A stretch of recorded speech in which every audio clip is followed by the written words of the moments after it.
Il y a quelques semaines encore à Ebolova, les consommateurs se plaignaient de l'augmentation du kilogramme de bœuf dans les marchés.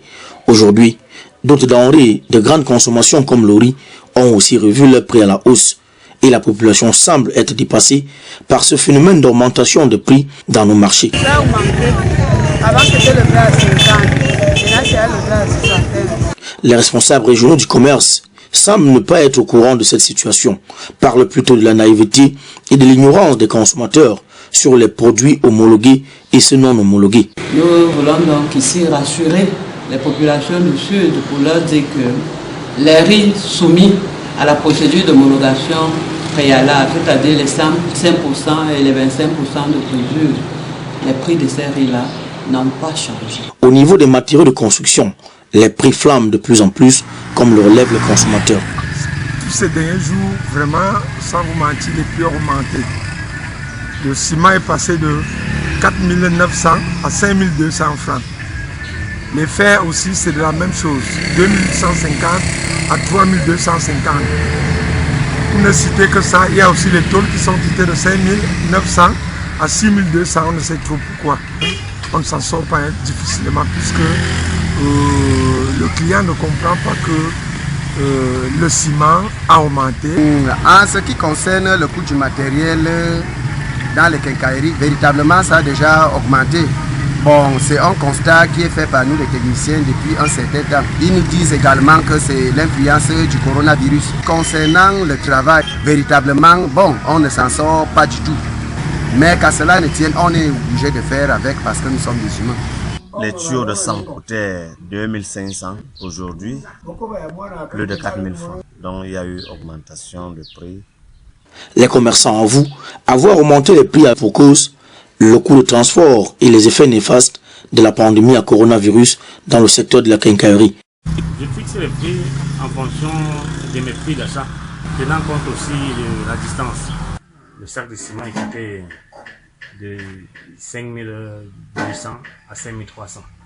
Le fer est passé de 3000 à 3200. Les taux sont passés de 6300 à 6500. Et pour le moment, on n'en trouve même pas.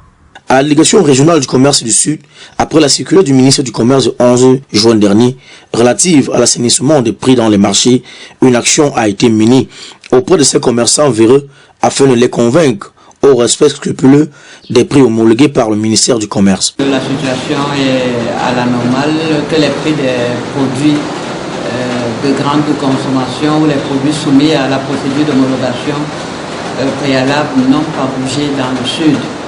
Au niveau des matériaux de construction, lorsque nous sommes descendus sur le terrain, en effet, nous avons constaté chez certains commerçants quelques velléités inflationnistes qu'ils expliquaient par rapport aux difficultés d'approvisionnement. Nous avons tout de suite remis la situation à la normale et nous avons arrêté le prix du sac de ciment dans le Sud à 5 000 francs pour les 42,5.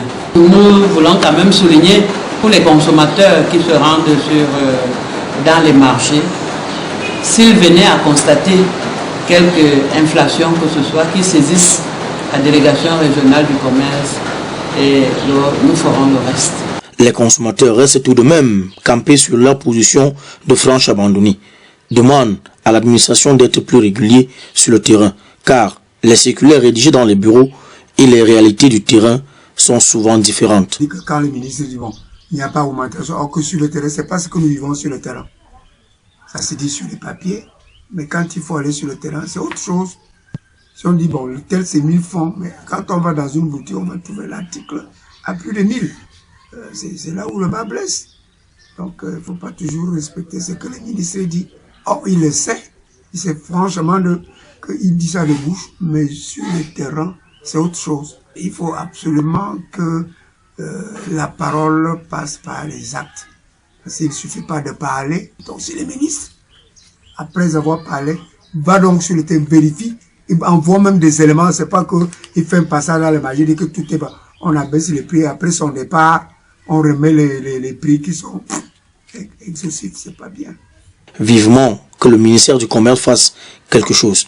La population souhaite avoir de meilleures conditions de vie et chacun voudrait avoir un toit sur lequel s'abriter.